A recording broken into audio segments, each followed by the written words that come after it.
don't understand.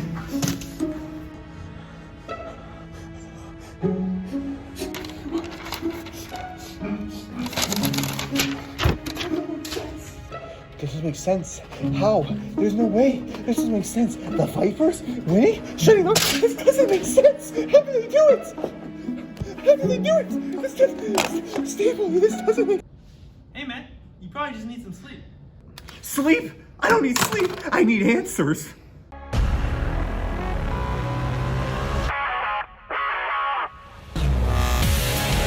This is XFL Report.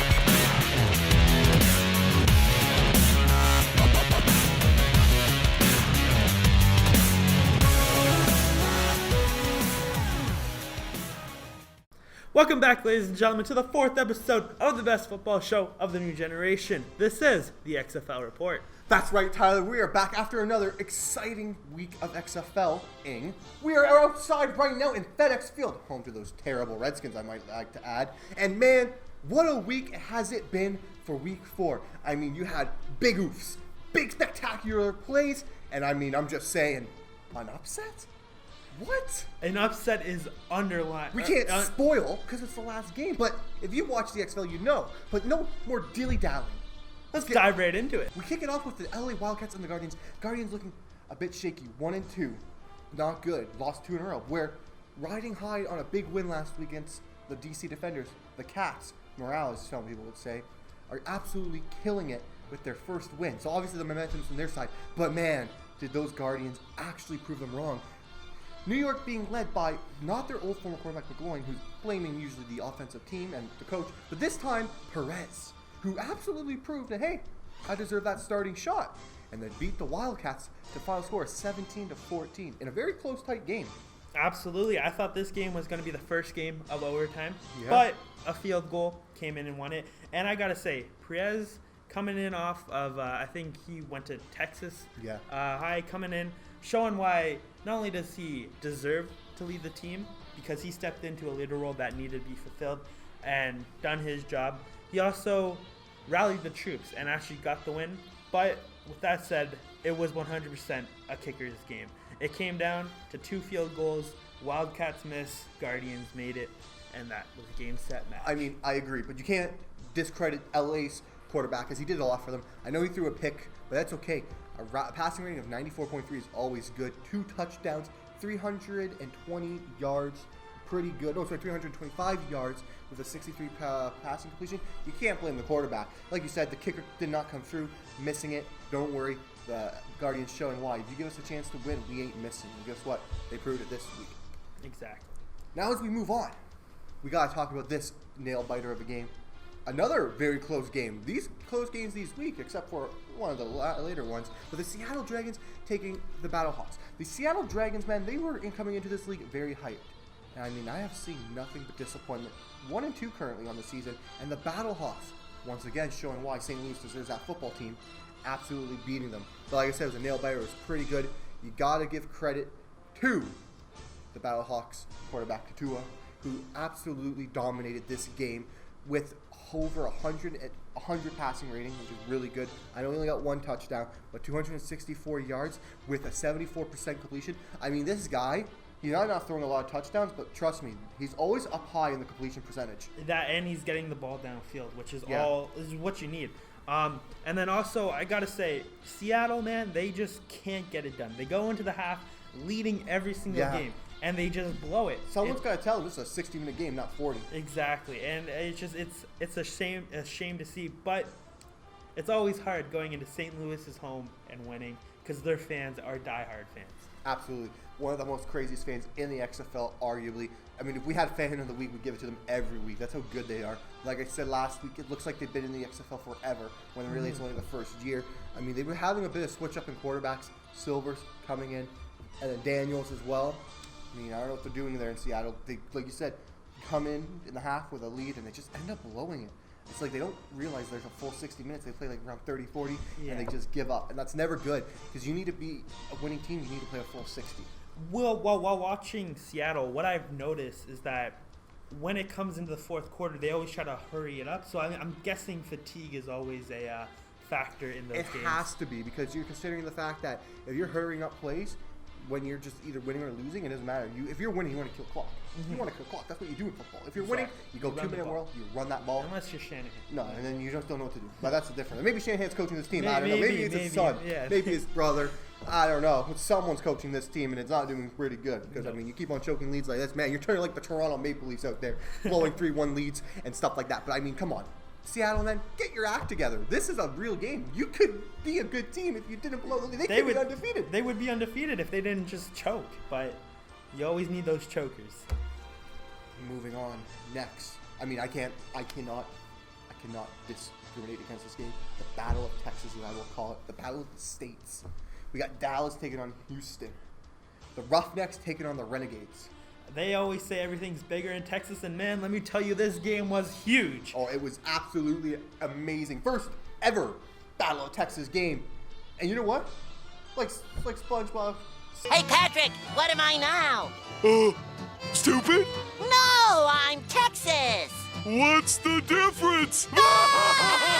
But trust me, they ain't nothing to play around with, as this team is both two teams came out swinging for the fences. But in the end, Houston Renegade, man. I mean, PJ Walker. I mean, is he MVP? Without a doubt. His numbers this week, throwing, weren't up to his standards, which is hard to say. Yeah. Because he's at 239.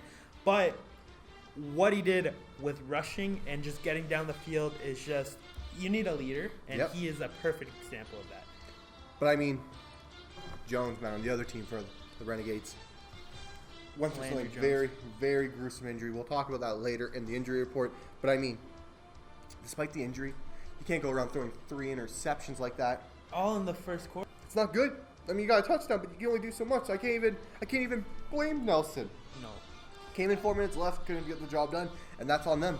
Maybe next time, don't go for a QB sneak. We don't know. I had to say that they were probably defeated in this game because when they were close to tying it up, they were on like the 3 or something like that, and they threw an interception. Yeah. And it was just, or forced It fumble. was forced fumble, Forced but really fumble. looked like an interception. And it that was just a really good crushed play. their soul. Good play by number 47, man. I mean, talk about catching. That was on the fingertips. Literally the fingertips of the player. He snow coned it if you're a baseball Absolutely. fan. He snow coned it. He Odell Beckham it frontwards. That's an amazing catch that you cannot repeat. That's great IQ. That's great vision. And that's just great awareness for the player to dive on it and just quickly get the read or the interception or forced fumble. As they say it's a forced fumble, in my opinion, I think it's an interception. He didn't have the establishing 3 feet yet. I don't know. But either way, it was a great defensive play by that team. To be aware that it might not actually be a fumble and just take the chance for the interception. Great play by 47 for sure. And not even was it a great play, like physically, it was a great momentum shifter because Renegades were coming back. They were just 1 score away, and that just put the nail in the coffin. Absolutely. Beautifully said. Like, I mean, that's a killer when you're on offense and that happens, and you just can't do anything about it. Yeah. Moving on next. DC Defenders versus Vipers. I mean, coming into this game, DC lost their last game. Pretty bad against LA. So you'd think, you know what, going against an easy opponent this week, we should be able to come out with the win. Well, guess what? Man, were they ever wrong. I mean, woo! We can't say Tampa Bay sucks anymore if they're defeating the Defenders like this. I mean, no, we can't. I mean, 25-0, shutting them out. What happened? You're the Defenders and you can't defend? This is terrible. This is blasphemy. This is garbage, as some would say. I would agree, and I just don't know what happened. I mean, Cardell Jones comes into the first 2 weeks outstanding, giving PJ Walker a run for his money for MVP. And these past 2 games, he looks like he should be in the XFL. Absolutely. Like NFL, in the NFL at least as well. He's doing so good. He should be. He was, but now he should go back into the NFL. Like, that's what I mean. He's doing so good. He was like, yo, look, I can still play. I can still be that number 1 receiver, starting quarterback. But when you come out here like this, 9 and 22 for a 41 completion, 72 yards. I'm just speechless. I agree. Yeah. But you know what, Ross, man. I know he didn't talk much this week, but man, his stats ain't backing him up. His games, he's talking. He learned his lesson to keep his mouth shut. But still showing up that he was nothing with only 18 yards this game. With 18 yards. 7 targets and only 3 receptions. I mean, your best receiver was your running back. Yeah. Which, I mean, guy was trying to carry this team, but obviously nothing. I mean, yeah, Jones threw an interception. His passing rating looks terrible, sitting at a 30.9. He's not looking good for the DC defenders. Not looking good, no. They need looking to like the Redskins again. Yeah, they're taking part of DC with them, I guess. But we talking about DC. Let's give the Vipers some credit. We here. got just. First You did it! You did it, you crazy son of a bitch! Good job. I mean, surprisingly, the Vipers coming out and showing why that their fangs are very sharp, beating them 25 to zippy, nippy. Yeah. None, I don't think so. Defense played a phenomenal. Don't worry, their quarterback. Cornelius, and I think they found their guy. Oh, easily. 200. Aaron Murphy, who? I don't know. You better hope he's injured for the rest of the season. Yeah, I don't know. Murphy, you lost your job because Cornelius, especially with a name like that, Cornelius, you Yeah. lost that job and he's taken over. But I mean, like realistically, 70% completion, amazing. Yes, he threw an interception, but he came back with a touchdown. So I think that cancels each other out with a 92 passing rating. Not bad. Kids, amazing. I mean, hey, he's like, yo, excuse me, Cordell, who? Yeah. Who's this Jones guy? I'm the real deal Cornelius O'Neal. And that's what he did out there tonight. Just absolutely bombed yesterday and absolutely killed them for the final game of the week. And I mean, He must have been taking notes from PJ Walker. Oh, yeah. Because not only did he get a receiving or a throwing touchdown, he Yeah. also ran in for a touchdown. And just showing why showing what Tampa needed. They needed a QB. absolutely, yeah. And they just came in and he did the job. I agree. But you know what? What can you do when you're freaking when you're the Vipers like that? You just gotta throw everything. You just in. gotta. Hopefully it works. Yeah, I mean they realize, you know, we're 0-3. We're the only team that hasn't had a one win yet. So you know what? I think it's time we stepped up and do our jobs. And I mean, yeah. It's definitely going to be exciting for absolutely, next yes. week. But you gotta give credits to the two most important people in this game. You got Smith and Patrick, both over 100 rushing yards today. I think that's the first time in the XFL with two running backs, just one running back alone. One running back alone, but two to have over 200 or 100 yards. Combined total of 200 and like 38, 30, like nearly 200, 240, nearly 240 yards. 230. 230 yards? Yeah. 230 yards, sorry. Nearly there. Absolutely killing it. Just showing why that these two are a really good running team. This team looks more like a running team, and I think that's what's going to benefit them. Yeah, I mean, The ball doesn't get run a lot in the XFL. No, and they're showing why it should. Yeah. They saw some holes in the DC defenders' line, Defense, and yeah. they ran right through it. I mean, exceptional running by Smith and Patrick, looking like a dynamic duo out there for those Vipers. You know what they say? Two heads are better than one. And I mean, right there, that's a two-headed snake coming right at you. You never want to see that. You're absolutely right. As we usually do on the show, after that good game by the Vipers, by the way, we have to give it a play of the game. The OK Boomer Play of the game. name. Kind of highlight of the night idea. You would think we'd give it to the two running backs this week for like their amazing, just all plays you can name. But you'd be mistaken. But you are mistaken. As we're going to go over to Houston for a sec. I mean, look at that play by Daniel Gates. It's an amazing. Wow. It's DeMarcus. Same thing. It's an amazing play by DeMarcus Gates here as he catches the ball on his fingertips. An amazing, amazing, amazing play. It's just You can't coach that. That's perfect positioning. IQ, great awareness of what's going on around the field. And I mean, if you really look at this play one more time, I mean, to the fact that you know it's so big because they're so close, they're coming about to score, and you're able, your team, I give him credit, the hell of a play by their teammates to knock the ball loose, to be able to get that chance. Absolutely. I mean, looking at it again, I thought it was an interception for sure, because I didn't think he had actual possession. But great hit, great making it come loose. Great play all around. I mean, you can honestly technically give it to the whole defense, but I mean, the catch is what really seals the deal for me. Yeah, especially because it's from the fingertips too, and like it was Awesome. I agree. Amazing play by you, Darmekius Gates. close. Well, viewers at home, you must be wondering, well, that was an amazing play, and you're right because that was an amazing play. It was. But Tyler, what time is it now? It is time for the 4th annual OK Boomer Oof of the Night. And I mean, who do you give it to? You gotta give it to DC Defenders.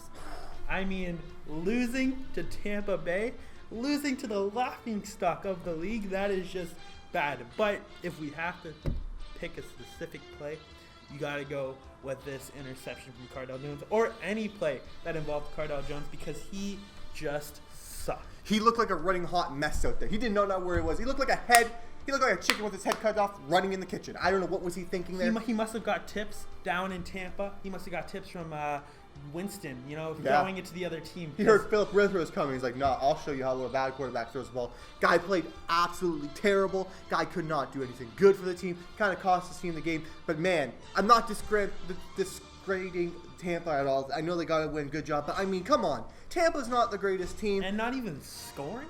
Like, what That's are the they biggest doing? oof right there. If we circle on the scoreboard here, that's Zero. a big Well, zero. They already have a circle because they didn't score. I know. I mean, guess who doesn't have a zero anymore? Tampa. That's their first win of the week. That could have been honestly the player of the game, Tampa's whole team, but it's not. We're going to have to give that to a very special person named P.J.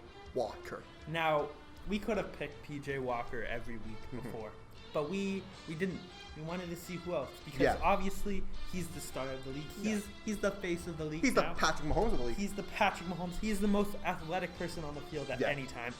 But this week he just outperformed everyone by I wouldn't say by a lot because John Johnson from the Wildcats did put up a pretty decent game, but they lost. You could easily give it also to the two running backs from Tampa, but I mean, I'm just saying, Walker, man, playing phenomenal. P.J. Walker, killer, excellent at what he does, the best player in this league, and another good reason why he deserves player of the night. Now of the week, actually, not just the night. But you know what? I'm also giving him another award. And you're thinking, what? What award? Well, we're in March. Shout out to March 2nd. Well, I'm giving him player of the month. Okay, Boomer's player of the month is going to PJ Walker this year, or this month, I guess. Not February. February, yeah. You are the XFL player of the month.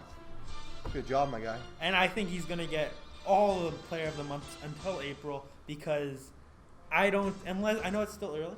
He could get injured. Someone could outperform him. Yeah. But I'm going to say right now, he is for sure 100% player of the year. I mean, you say, yeah, people outperform him. His only real competition, in my opinion, was John Johnson. Or the running backs. Or the running backs. Or not even talking about that, but even MVP race. Yeah. It could have been Cardarius Jones from DC, but I mean, These last past two games, 2 weeks, he's been struggling. He So, I don't know. could be playing with an injury because with his style, he gets hit a lot. Yeah, I don't think there's no way he's 100%. No, But because speaking of injuries, we got to go into probably the most gruesome injury since Alex Smith. I mean, it was brutal. It was. I mean- let's just take a look. He's going to sneak it and get it. See Big 91. The Shawed Lions kind of take him up high.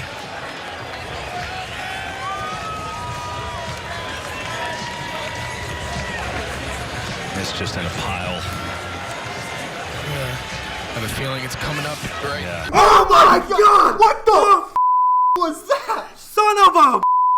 Oh my God! Can your knee bend like that? Oh my Lord! Oh, get it off! Get it off! That's what you call putting your best foot forward, if I do say so myself, right? I couldn't agree. And this was a pretty gruesome injury in Houston, but should be back next week. I agree. There's no way he shouldn't. He's got a brace on, so he's good. Yeah, I mean you gotta support your team anyway, because Nelson doesn't look like he's gonna get it done. No, not at all. So next week we should see him throwing another 3 interceptions in the first quarter. Yeah, Can't wait. can't wait. Well, that's all the time we have, ladies and gentlemen. Thank you so much for tuning in. Don't forget to hit the subscribe button, hit the bell, because we're gonna be here every single Monday for the XFL season and postseason. That is correct, Tyler. I can't wait for you guys to tune in every week. No more danging on the Besk. Don't worry, folks. We are done with that. I'm Tyler. I'm also Tyler. Don't forget, the X stands for Extreme, baby.